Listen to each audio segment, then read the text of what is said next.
tema para hoy, pues vamos a seguir hablando de la nación de Israel. Vamos a seguir hablando de su pecado y como Dios promete castigo sobre su pecado. Hay una pequeñita ventana de bendición hacia el final, que vamos a ver también. Pero bueno, el tema principal es un pueblo que empezó bien, pero se distrajo con una vida buena. Cuando entraron a la tierra prometida, pues como había dicho Dios, era un lugar maravilloso, era un lugar bonito, y esto lo hemos visto muchas veces en el libro de Jueces. Como Dios les dijo, os doy la tierra, y hubieron grandes batallas y milagros, Jericó, y el día que cayeron el granizo y paró el sol en el cielo, o sea, todas estas maravillas de Dios para enseñar al pueblo, mira, yo estoy con vosotros, quiero que toméis la tierra. Pero después, o sea, acabaron los milagros y Dios dijo, vale, ahora os toca a vosotros hacer la labor por vuestra cuenta. Cada tribu va a tener que ir y limpiar la tierra, eliminar la idolatría de toda la tierra, vais a tener que acabar el trabajo.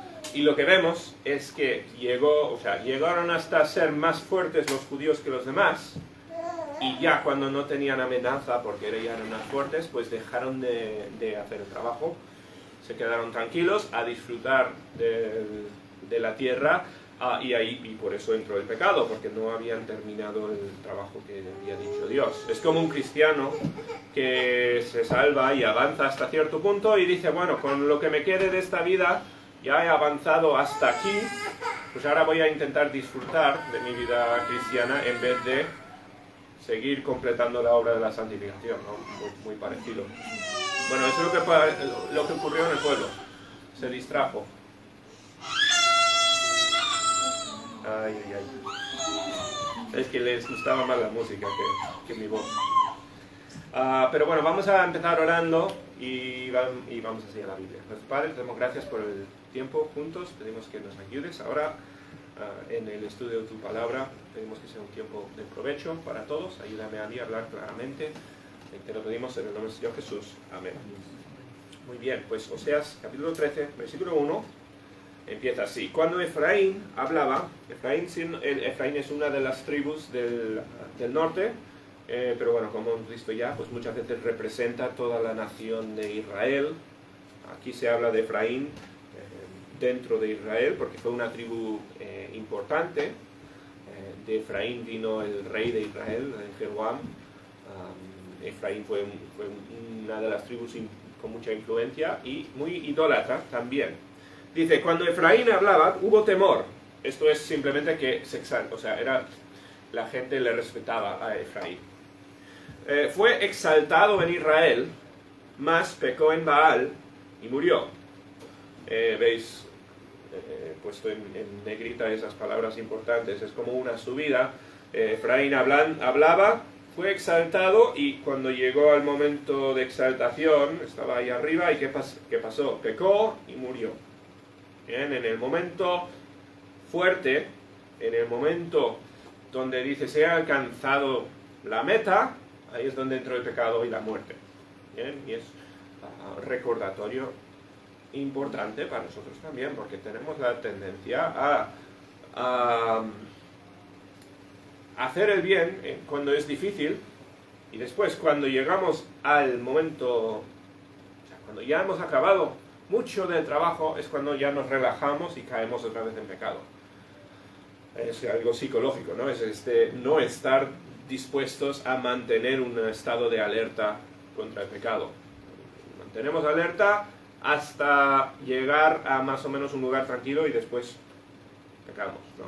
Yo me imagino muchas veces a David, el rey, así.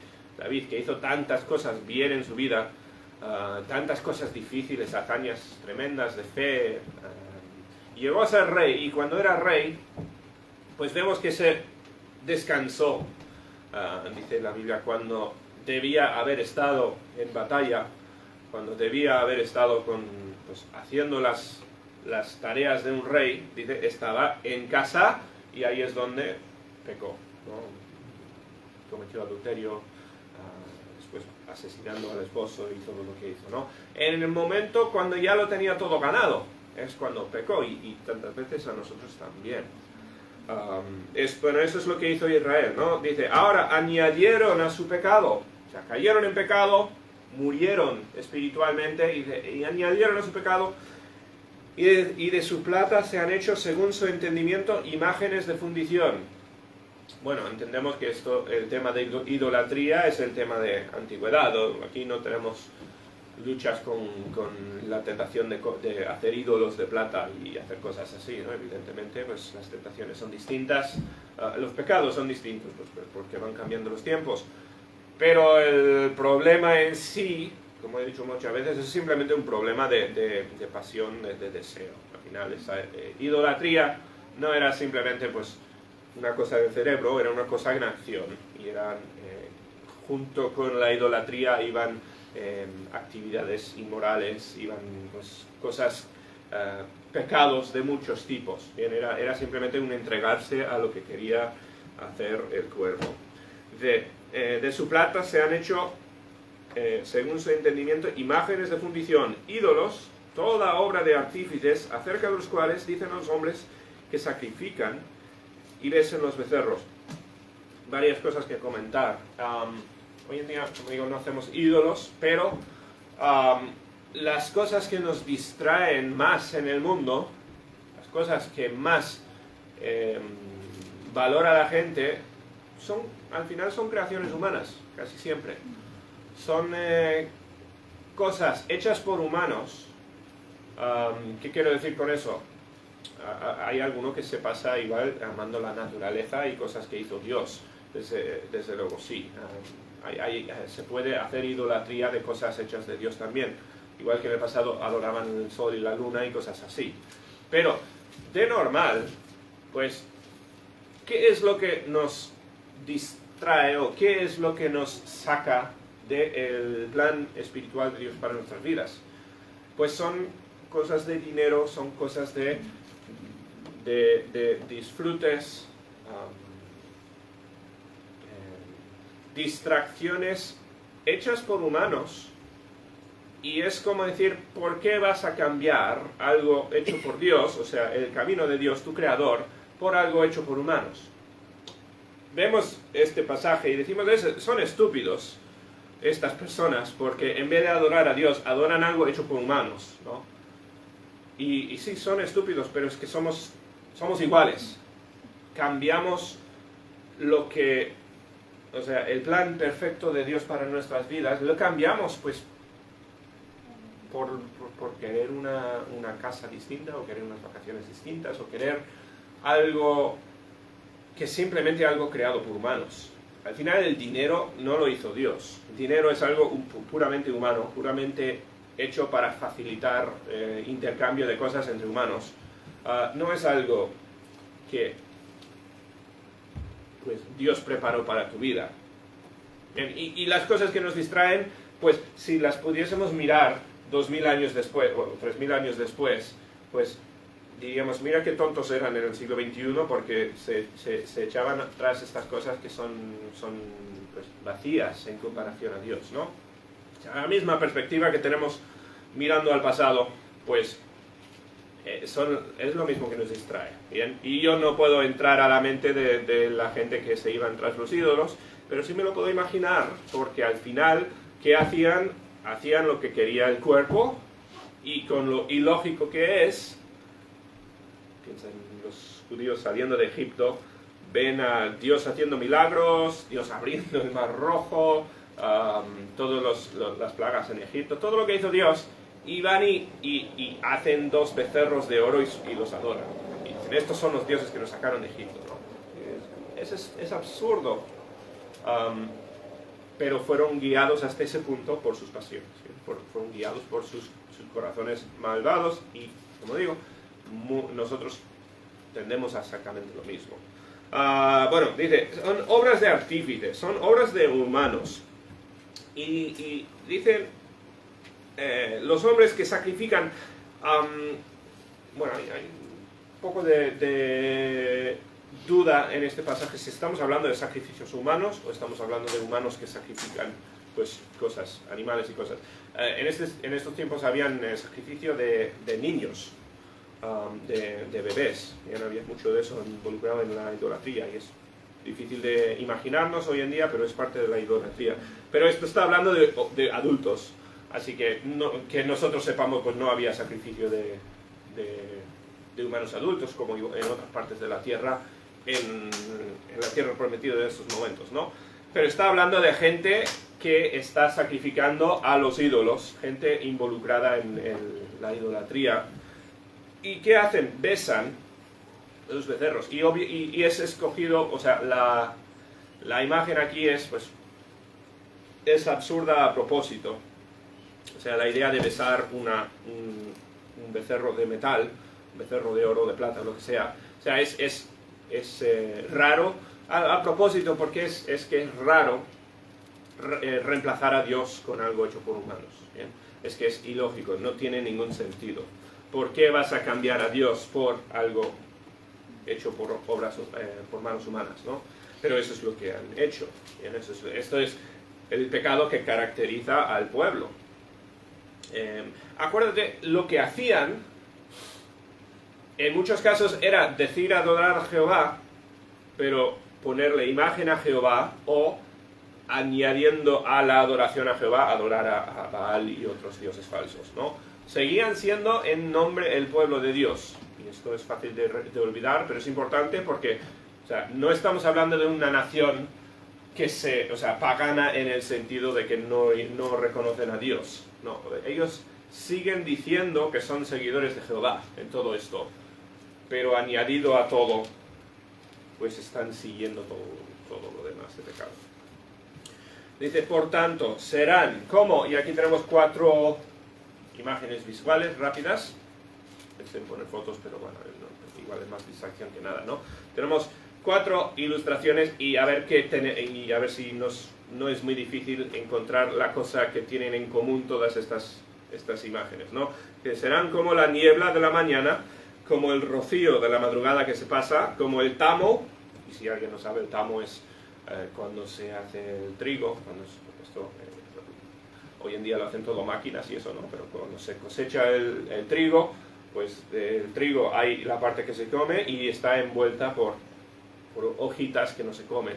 Y cuando se cosechaba, se cogía, se tiraba todo al aire y lo que era el trigo en sí caía al suelo porque pesaba, y el tamo, que es las hojitas y todo lo de alrededor que no se come, eso en un día de viento volaba con el viento. Pues eso es el tamo, ¿no? Bueno, son como el tamo que la tempestad arroja en la era, y como el humo que sale de la chimenea. Y entonces, niebla, rocío, tamo, humo, ¿qué son todas estas cosas? Son cosas súper pasajeras, ¿no? O sea, contrástalo con una piedra, una cosa sólida, ¿no? Estas son cosas que desvanecen. Y pues mira, has intentado mirar un poquito de humo, ¿qué pasa con ese humo en 5 segundos? ¿Dónde está ese humo? O sea, ya no existe, es reemplazado, ¿no? La idea todas estas cosas son cosas muy, muy pasajeras. La niebla de la mañana, ¿dónde va esa niebla? Pues miras, en media hora das la vuelta y ya no hay niebla. Bien, es esta misma idea. Así es el pueblo. Volvemos atrás. Dice, el pueblo será como estas cosas. Esto obviamente no es una comparación buena no es algo bueno para ser comparado. Dice, más, yo soy, comunica la eternidad de Dios, es lo opuesto. ¿Bien? Yo soy no es un verbo en presente, es un verbo en pasado, presente y futuro. O sea, es un verbo que sobresale al tiempo, en sentido. Y cuando Dios usa el nombre yo soy en el Antiguo Testamento, está diciendo yo era, yo soy y yo seré para siempre. ¿No? Es esta idea de la eternidad de Dios. Pues, en cambio, al pueblo pasajero, pues yo soy Jehová tu Dios desde la tierra de Egipto. O sea, yo sigo estando aquí, sigo siendo exactamente el mismo. No conocerás, pues, otra vez en Oseas vemos tanto esta idea de conocimiento de Dios. Decían adorar a Dios, decían creer en Dios, pero no le conocían a Dios. ¿Bien? Porque habían abandonado a Dios al servir otros dioses falsos. ¿Bien? lo llevamos al contexto del matrimonio, bien, el matrimonio entre Oseas y Gomer. Gomer ya no conocía a su esposo cuando le abandonó en adulterio, bien, cuando le abandonó para ir a hacer otras cosas. Esa idea de conocimiento es intimidad, es estar cerca, es cercanía con Dios. Bien, no conocerás pues otro Dios fuera de mí, no me reemplazarás, o sea, yo soy tu único Dios, no sirves a nada más. Bien, y para el cristiano no podemos servir a Dios y el dinero, no podemos servir a Dios y otras cosas, bien, no se puede, es exactamente como los judíos aquí en idolatría. Dios es incompatible con otras metas, Dios es el centro de uno que está viviendo la vida cristiana. No tendrás Dios fuera de mí, ni otro Salvador, sino a mí. Bien, no ponemos la confianza en Dios y también en el seguro, o en la casa que tenemos comprada. O sea, la confianza única, o sea, Dios no comparte su responsabilidad de nosotros con ninguno. Dice, yo te conocí, otra vez esta idea de conocimiento, ¿no? Esta relación cercana. Yo te conocí en el desierto, en tierra seca, volviendo a cuando les sacó de Egipto, ¿no? Les llevó a través del desierto, y eso fue, a propósito, en contraste a la tierra prometida. La tierra prometida no era desierto, era tierra fructífera, con agua y plantas y árboles. Y Dios les llevó por el desierto, porque, como digo, sirvió de contraste. Dios estuvo con ellos en el desierto. ¿Y qué hizo Dios con los judíos en el desierto? Les proveyó, o sea, estamos hablando de llevar a millones de personas por un desierto sin tener supermercados para comprar y esas cosas, ¿no? O sea, por 40 años en el desierto. ¿Qué hizo Dios? Pues Dios les proveyó milagrosamente maná y agua, la comida y bebida a lo largo de estos años, porque Dios estuvo con ellos. En los momentos de sequía, Dios estuvo allí. Pero, cuando llegaron a los pastos, cuando llegaron a la tierra prometida, ¿qué pasó? Bueno, se saciaron. Dice, en sus pastos se saciaron y repletos se ensoberbeció su corazón. Imagínate, o sea, lo raro que es que el pueblo que dependía al 100% de Dios, que fue llevado, entró a la tierra prometida con milagros. Para empezar, Dios partiendo el río Jordán, para recordarles, ¿no? Partiendo el río, tirando los muros de Jericó, haciendo milagros en cada paso de la entrada a la tierra prometida. ¿Y todo para qué? Para que se ensoberbezca el pueblo, para que el pueblo se enorgullezca y que estén cómodos y tranquilos con lo que han disfrutado y digan, mira lo que he conseguido yo. Dice, se ensoberbeció su corazón y por esta causa se olvidaron de mí. Fíjate todo lo que nos dice acerca del corazón humano. Bien, y no pensemos que somos muy distintos a los judíos en esto, ¿no? Dios les dio la tierra mejor, Dios les dio una vida, pues, casi se podría decir perfecta, ¿no? Un mundo caído, desde luego, y tenían que trabajar, tenían que esforzarse para esta tierra. Pero se lo dio Dios en un plato, ¿y qué pasó? En vez de agradecimiento y decir, wow, gracias, Dios, tú mereces que te sirva, mereces que yo te obedezca y te conozca más. ¿Qué hicieron? Se quedaron saciados, ¿no? Se contentaron, se enorgullecieron incluso y se olvidaron de Dios. Y eso es la historia repetida a lo largo de toda la historia judía, ¿no? Se olvidaban de Dios. Y cuando se olvidaban de Dios, Dios les dejaba y permitía que entrasen naciones externas y les hiciesen esclavos y mataran a sus niños y les hicieran pasar hambre.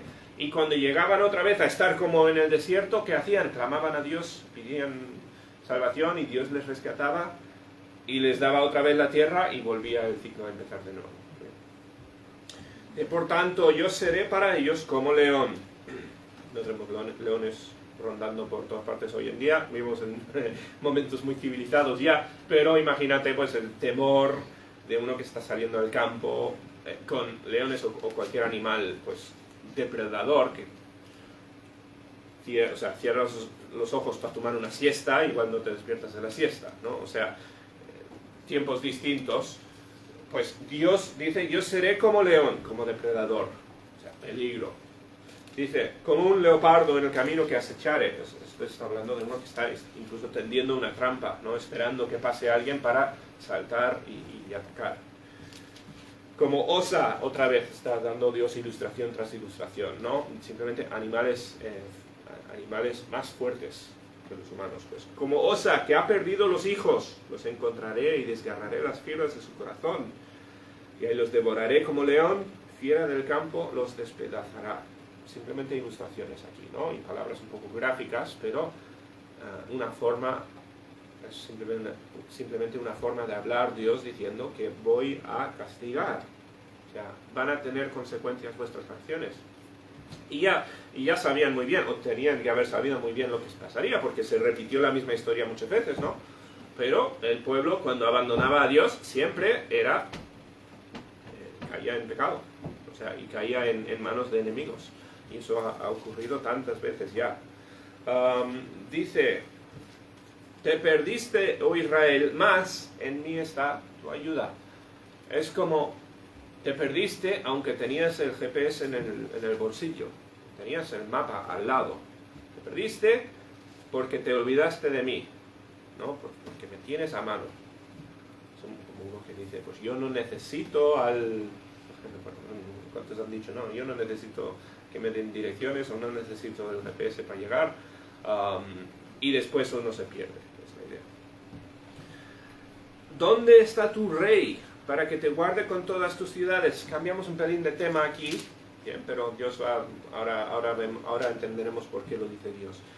El pueblo, Dios les dice, mira, vosotros escogisteis un rey, y ahora vamos a mirar un poco, vamos a ir atrás a primero de Samuel y ver un poco cuando ocurrió todo esto, ¿no? Pero lo que hizo el pueblo fue decir, no queremos este ciclo de depender en Dios hasta que está todo bien y después caemos y por nuestro pecado pues vuelven a capturarnos y Dios nos libra. No queremos más de este ciclo. Queremos, en vez de poner la confianza en Dios, queremos poner la confianza en un rey y hacer un ejército tradicional, tener soldados tradicionales que nos protejan y hacer las cosas como los hacen las demás naciones. Bien.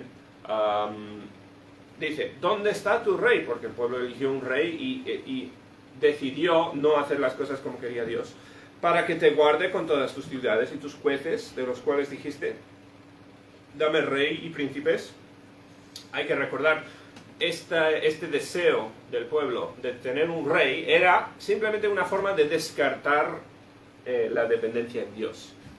Era una forma de decir, pues, ya no quiero estar vulnerable confiando únicamente en Dios, ¿no? Yo quiero, además, pues, tener pues, un ejército, un rey que me proteja, etcétera, etcétera. ¿Bien? Vamos a ir a primero de Samuel, simplemente para recordar un poquito cuándo es que hubo transición en el pueblo de ir de jueces, o los jueces eran un poco como doctores, pero ir de que Dios lidere el pueblo a que un rey liderase el pueblo. Bien, y vamos a ver cómo, simplemente leer ahí un poquito atrás. En 1 Samuel 8 dice así, entonces todos los ancianos de Israel se juntaron y vinieron a Ramá para ver a Samuel, que era el profeta juez que lideraba el pueblo, y él hablaba de parte de Dios, ¿no? Y le dijeron, he aquí, tú has envejecido, tus hijos no andan en tus caminos, por tanto, constitúyenos ahora un rey que nos juzgue como tienen todas las naciones. Fíjate cómo quieren hacer como los demás. Bien, o sea, el pueblo de Dios era distinto y Dios les había dicho, debéis ser distintos porque quiero que demostréis al mundo que sois diferentes. Igual que la iglesia debería ser distinta en parte al mundo. No deberíamos tener como meta ser tanto como el mundo como posible, porque o sea, en nuestra diferencia es como Dios enseña el poder del Evangelio. si fuésemos como cualquier otro, pues ¿para qué mirar a la iglesia? Bueno, el pueblo decía, constitúyenos un rey, pero no agrada a Samuel esta palabra que dijeron, danos un rey que nos juzgue, y Samuel oró a Jehová. Y dijo Jehová a Samuel, oye la voz del pueblo en todo lo que te digan, porque no te han desechado a ti, sino a mí me han desechado. Bien, o sea, Dios entendía perfectamente lo que estaba pasando, porque quería el pueblo a Dios. Ellos también, ellos querían desechar el reinado de Dios por el reinado de un hombre. Dice, para que no reine yo sobre ellos, conforme a todas las obras que han hecho desde el día que los saqué de Egipto hasta hoy, dejándome a mí, sirviendo a dioses ajenos, así hacen también contigo. Bien, Dios diciendo, el pueblo ha demostrado un corazón de pecado, un corazón que no quiere sujetarse a Dios. Ahora pues oye su voz, mas protesta solemnemente contra ellos y muéstrales cómo les tratará el rey que reinará sobre ellos. Y bueno, aquí vemos una de las veces que Dios permitió lo que quiso el pueblo, aunque sabía que era malo para ellos, aunque sabía que era lo incorrecto. Dios a veces hace eso. Les dijo, vale, os doy vuestro rey, pero entender que os va a ir muy mal, ¿no? Y así fue. No creo que estuvieran mejor los judíos en los tiempos de los reyes que en los tiempos de los jueces. Desde luego no fueron un pueblo que adoraba a Dios más. Hicieron lo malo y decidieron querer confiar más en una persona que en un Dios. No querían un Dios invisible. Y esto vuelve a la idea de la idolatría, donde el pueblo no quería adorar a Jehová sin verle, querían hacer una imagen para él, para poder ver. No querían la fe es odiosa para tantos. Y hoy en día también se habla de una, se habla de la fe como si es para tontos o para ingenuos. Porque la fe, ninguna persona de inteligencia querría la fe, ¿no? Es lo que decían en el Antiguo Testamento también. No querían un Dios invisible, querían ídolos y querían un rey visible, y querían poner su confianza en algo pues palpable. Bueno, entonces eso es simplemente contexto, ¿bien? O recordatorio. Dios les dice, vosotros me desechasteis queriendo un rey. ¿Y dónde está vuestro rey? ¿Por qué no os puede proteger el rey? Pues porque el rey era un pecador igual que todos los demás. Te di rey en mi furor y te lo quité en mi ira. Recordamos que en estos tiempos de Oseas, pues a lo largo del reinado de Oseas hubieron 4 asesinatos de reyes o así. O sea, murieron muchas veces los reyes, fueron quitados. A ver si uno de estos días pongo el pasaje o síntesis de los pasajes en crónicas de lo que pasa aquí, porque es que muere uno, le instala el rey de Asiria como otro, ese muere, es reemplazado por otro. Son tiempos súper tumultuosos en cuanto a los reyes aquí. Dice 12, atada está la maldad de Efraín. Atada quizás no esté traducido, o sea, la palabra atada está hablando de cuando atas un fardo. Habéis visto en el monte cuando se corta la hierba, se hacen fardos para guardar para dar de comer a las ovejas. La palabra es esa, atar, pero en el sentido de guardar o almacenar. Bien, se corta la hierba y no se deja que muera, se ata para almacenarlo, bien, para guardarlo. Pues es esa palabra. Atada está la maldad de Efraín, o sea, Dios lo tiene archivado. Es lo que está diciendo, ¿no? Está almacenado, está aguardado. Dice, su pecado está guardado. Misma idea. Dolores de mujer que dio a luz lo vendrán. Este pasaje igual no lo tienen que leer todo. Dolores de mujer que da a luz le vendrán. Esto es simplemente una ilustración, ¿no? Es un hijo, está diciendo Efraín o Israel, es un hijo no sabio, es un hijo malo, porque ya hace tiempo que no debía detenerse el punto de nacer. Lo que está diciendo es, ha llegado el momento de dar a luz y el bebé no quiere salir. Es simplemente una ilustración aquí, ¿no? Está diciendo, ha llegado el momento de cambio para el pueblo. O sea, sus pecados han sido acumulados, han sido archivados, Dios sabe lo que son, y debería venir el arrepentimiento. Ha llegado pues, el momento cuando tocaría, igual que el nacimiento de un bebé, pues es un pueblo testarudo. Dicen que yo estoy mejor aquí, que estoy mejor dentro de la madre que fuera, ¿no? Es simplemente la ilustración. No quieren cambiar, no quieren arrepentirse, rehúsan el cambio, ¿bien? Vale, y hay una ahora hay una transición abrupta, a propósito, ¿bien? Un cambio drástico aquí. Hemos visto pues ilustraciones y montón de formas de entender o de recordar cómo es el pueblo hasta este punto, ¿bien? Cada uno recalcando lo mal que está haciendo el pueblo de Israel. O sea, están haciendo fatal. Bien, ahora llegamos al capítulo 14 y cambia todo dramáticamente. Si te imaginas una canción, estás cantando en un tono menor y hace un cambio a un tono mayor. Bien, o sea, es un cambio aquí, o en una película estás en toda oscuridad y sales y ves la luz por primera vez, ¿no? Es un cambio dramático, un cambio para el efecto. Dice, de la mano del Seol, el Seol es la muerte o el lugar de los muertos, de la mano del Seol los redimiré. O sea, como tienen un pie en la tumba y les saco, es la idea. Les voy a redimir, les voy a rescatar. Los libraré de la muerte. O sea, el pueblo está mal, está en pecado, está yendo a la destrucción, está por desaparecer el pueblo. ¿Y qué pasa? Yo les voy a rescatar. A un paso, a un pelo de la muerte. Los libraré de la muerte. Dice, oh muerte, yo seré tu muerte. Es muy poético todo esto, bien, pero la muerte, como el enemigo final, Dios dice, yo soy el que vence la muerte. Soy la muerte para la muerte. Y seré tu destrucción, oh Seol. Seol, pues como el lugar de destrucción, pues Dios es el destructor de la destrucción. La compasión será escondida de mi vista. ¿Y qué cambio? Porque aquí está diciendo, no voy a tener compasión sobre la muerte, es la idea. O sea, sigue siendo Dios diciendo, yo voy a destruir el poder de la muerte. Que esto, obviamente, o sea, esto no hay alusión más clara a la salvación y la resurrección de Jesús, que casi este versículo, ¿no? O sea, esto está vívidamente hablando del Evangelio aquí, hablando de lo que va a hacer Dios para romper las cadenas del pecado.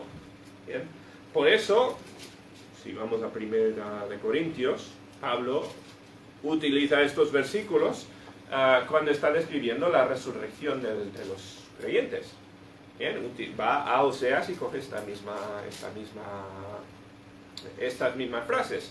Bien, dice Pablo en 1 Corintios, dice, y cuando este corruptible se haya vestido de incorrupción, este cuerpo corruptible, bien, un cuerpo que se va poco a poco muriéndose, haya vestido de incorrupción, o sea, sea un cuerpo hecho nuevo, incorruptible, y este mortal se haya vestido de inmortalidad, está hablando de la resurrección del creyente, ¿no? O sea, la resurrección o simplemente el ser nacidos en cuerpo nuevo, cuerpo restaurado, como el que Dios diseñó, ¿bien?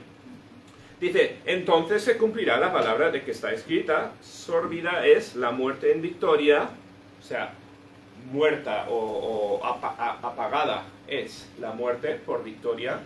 ¿Dónde está, oh muerte, tu aguijón? ¿Dónde, oh sepulcro, tu victoria? Y esto es alusión al pasaje en Oseas, ¿no? ¿Qué miedo puede tener? O sea, ¿o qué miedo puede ofrecer la muerte o la destrucción o el Seol? Ninguno, porque Dios lo aplasta. Dios aplasta la muerte, lo destruye, lo conquista.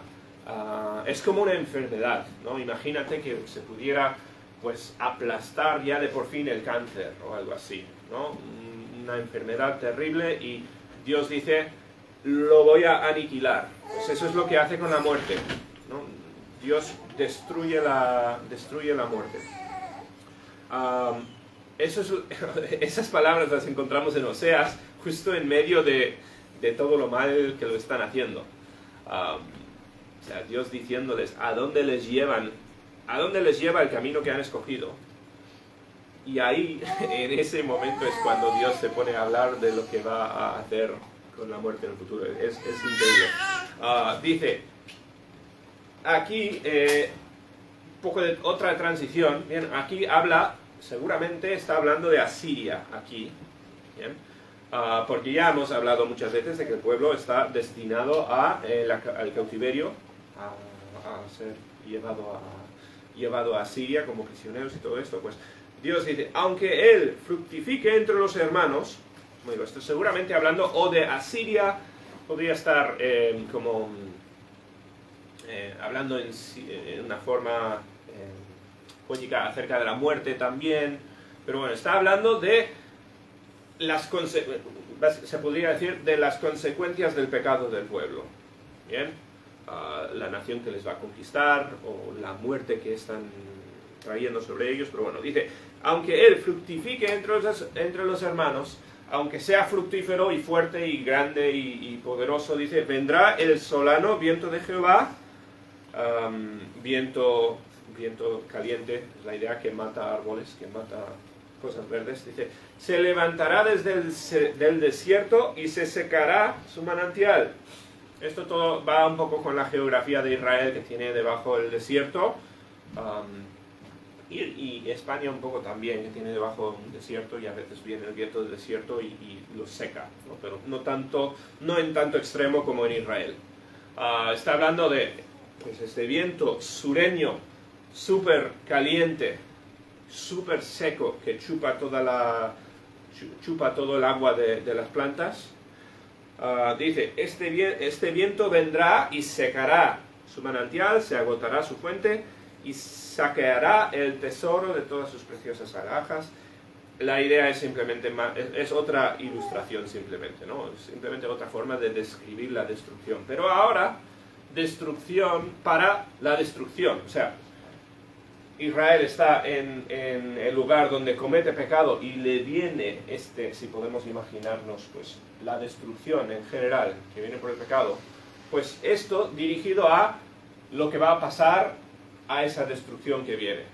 Bien, si tiene sentido eso, Dios hablando de pues ser el fin de la muerte, ser el fin de lo que son las consecuencias del pecado. Si te imaginas un juego de ajedrez, pues la persona se ha metido en un lugar peligroso, ¿no? Y está en peligro, pues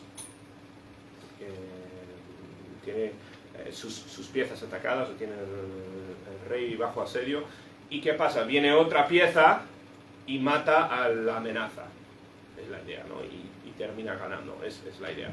Dios diciendo, todo esto está por venir, o sea, vuestros pecados os llevan a la destrucción, pero ¿qué va a pasar? Yo voy a destruir eso, y eso lo hizo cuando vino Jesús a la tierra y destruyó la muerte, destruyó las consecuencias del pecado, ¿no?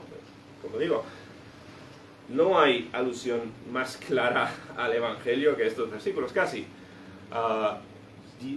Es una forma maravillosa de decir Dios, las consecuencias están allí, habéis traído sobre vosotros consecuencias por el pecado, y la esperanza no es simplemente que voy a quitar las consecuencias, no es que os voy a tapar y bloquear y no os va a pasar nada, es que voy a aplastar yo esas consecuencias, esa fuerza de destrucción que vendrá. ¿Bien? Y o sea, es exactamente la historia que ocurrió en la vida de cualquier persona que ha sido salva, ¿no? Todos nosotros nacimos, pues como bebés nacimos inocentes, pero con tendencia al pecado. Y todos, desde muy pequeños, hemos ido tras el pecado. ¿Bien? Con nuestras decisiones, desde pequeños, hemos acarreado sobre nosotros, pues, castigo, destrucción que avecina. Por nuestros pecados, hemos acumulado condenación, acumulado consecuencias por nuestros pecados.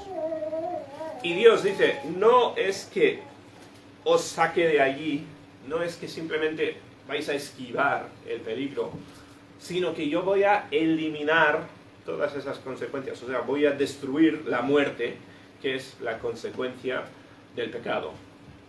¿Bien? Y es una forma maravillosa de ver lo que hizo Dios por nosotros en la cruz. Porque no es que esquivamos el castigo, es que Jesús en realidad tomó ese castigo sobre sí y lo eliminó. Lo llevó él mismo. Y la muerte, Jesús entró a la muerte y la destruyó desde el centro. Desde luego, aquí hay mucho que hay que usar la imaginación. Hay mucho de palabras poéticas, de terminología como casi filosófica, ¿no? De cosas no tangibles aquí. Pero yo creo que podemos entender básicamente lo que está diciendo Dios, ¿no? Os vienen consecuencias y yo voy a eliminar esas consecuencias. Y es una ventanita pequeña a lo que es el final, a lo que es la historia terminada que Dios ofrece. No se salvan todos los judíos. Bien, esto ocurrió hace muchos años y muchos de estos pues murieron en cautiverio y murieron en sus pecados y murieron por lo que habían hecho. Bien. Pero el castigo final para los judíos, que era la muerte y separación de Dios para siempre, Dios lo eliminó. Bien. Y Dios salvó a todos los que se arrepintieron. Bien. Muchos pudieron escaparse de ese castigo. Entonces terminamos, volvemos, esto ya se acabó esta ventanita, ¿no? Y volvemos a hablar de lo que les va a pasar, porque nos acordamos, o sea, todo es historia acabada. Por mucho que Dios habló aquí de que les iba a rescatar de la destrucción verdadera, los judíos siguieron pues siendo esclavos en Asiria. Todo eso ocurrió, y eso nos dice que eso en sí no fue el castigo por sus pecados. Fue una consecuencia, pero eso fue muy pequeño en comparación a la separación eterna de Dios en el infierno, que es al final el castigo total.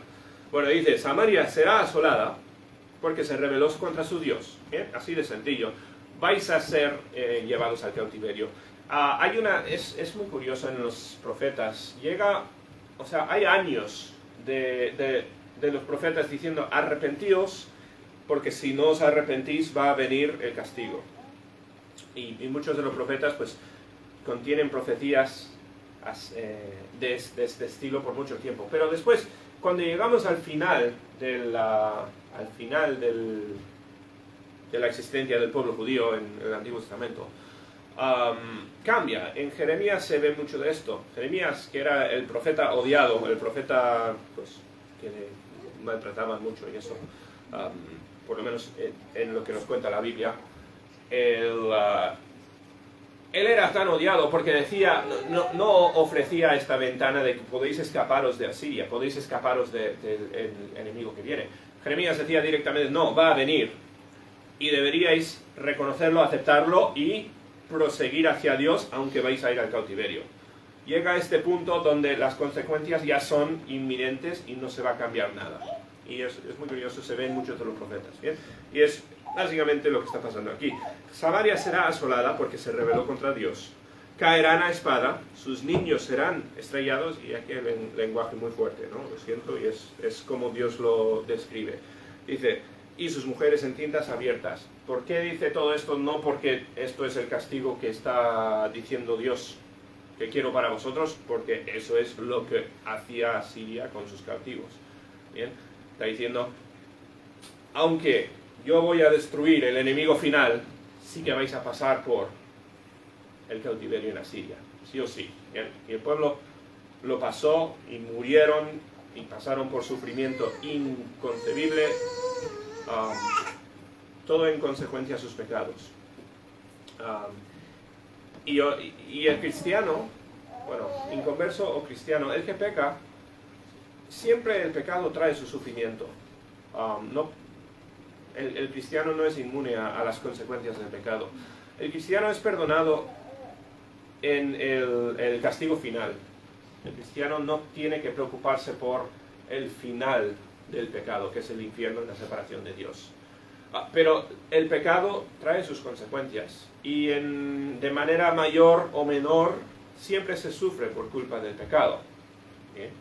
Recordatorio general para inconversos y para cristianos: el pecado siempre va a traer consecuencias devastadoras. Puede ser perdonado, puede ser librado de las consecuencias eternas, pero sí vamos a sufrir por pecado, y es exactamente lo que ocurrió con la nación aquí.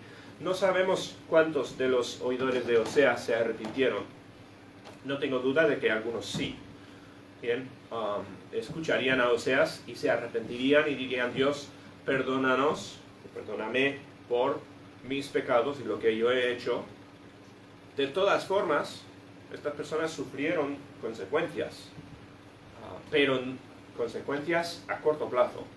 Se escaparon o se libraron de las consecuencias finales del pecado, y es la misma promesa que tenemos nosotros. Dios no promete nunca quitarte las consecuencias de tu pecado terrenales. A veces sí, a veces no, en manera mayor o menor, pero lo que es nuestra confianza y lo que es nuestra seguridad es que no vamos a ser separados en muerte eterna por nuestro pecado si somos salvos, si somos perdonados, ¿no? Y eso es la misma promesa de Dios. Es una promesa un poco agridulce, ¿no? Y lo era para los judíos también. Quizás, digamos, pues ojalá pudiéramos escaparnos de todas las consecuencias. Pero Dios no dice eso, Dios no promete eso. Y Dios sigue esperando que crezcamos y pequemos menos y menos. Y quizás las consecuencias siguen como ayuda o como corrección para que vayamos creciendo. Pero la promesa que tenemos es como la del pueblo aquí. Dios ofrece salvación, ofrece escapatoria de las consecuencias devastadoras del pecado. El pueblo llegó a estar donde estaba por distracción, por comodidad incluso, porque llegó a la vida buena, y tenemos que tener cuidado nosotros también, físicamente, o sea, en términos económicos, en términos físicos, y en términos espirituales también. Tener mucho cuidado cuando hayamos alcanzado alguna meta, hayamos alcanzado alguna cosa que nos costó mucho, porque muchas veces cuando llegas a esa cima es cuando pues vuelves a caer y te metes en problemas más serios que antes. Eso es lo que se dice siempre a un drogadicto, o una persona que está intentando salir de una adicción, ¿no? No te quedes, no pienses que has alcanzado la meta, porque cuando piensas eso es que cuando vas a caer. Y es el mismo consejo en cuanto a todo pecado. No nos distraigamos entonces, mantengamos los ojos puestos en el Salvador para seguir yendo en la dirección correcta. Bien, vamos a terminar allí. Vamos a orar, igual que Dios nos bendiga para esta semana. Nuestro Padre, te damos gracias por este tiempo en tu palabra. Gracias por la historia de los judíos y la historia que vemos aquí en Oseas. Pido que nos ayudes, Señor, a no distraernos, a mantenernos en tu camino. Te pido por cada persona aquí, que obres en sus corazones. Ayúdanos a todos a servirte a ti antes que ninguna cosa. Y pido que nos des una buena semana, una semana de bendición, una semana donde te podamos glorificar. En el nombre del Señor te lo pedimos todo. Amén.